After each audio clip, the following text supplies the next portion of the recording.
नमस्कार, तर स्वागत आहे आपले पुन्हा एकदा एका नवीन व्लॉगमध्ये. सकाळची सुरुवात अशी मस्तीने झाली होती. त्यानंतर सगळ्यांसाठी मस्त असा ढोकळा केला होता. हा ढोकळा मी आज पहिल्यांदाच ट्राय केला होता आणि पहिल्याच प्रयत्नात तो जमलाही. तर हा ढोकळा मी रेशनच्या तांदळाचा आणि डाळीचा केलेला आहे. खूप मस्त झाला होता. त्यानंतर आरूसाठी असं बनाना शेक करून दिलं. तिला ते खूप आवडलं आणि मस्तपैकी पिली. तिला असं नवीन काही काही खूप जास्त आवडतं.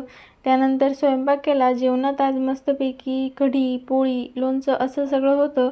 जेवण वगैरे झालं. त्यानंतर आहुंनी मस्त असे टरबूज आणले होते. त्याचं आमचं खाणं चालू होतं. मोठ्यांचं बघून बिया काढण्याची सोपी पद्धत शिकण्याचा प्रयत्न आमची बाई करत होती, पण मग ते काही तिला जमलं नाही. शेवटी प्रयत्न अंती परमेश्वर म्हणून तसंच खायला सुरू केलं. या दिवसात खूपच जास्त गरमी वाढलेली आहे आणि या 2-3 दिवसापासून तर खूपच जास्त ऊन पडत आहे. त्यामुळे दुपारी असं थंडगार काही ना काही पाहिजेच असतं. आरू बघा किती छान करून दाखवते.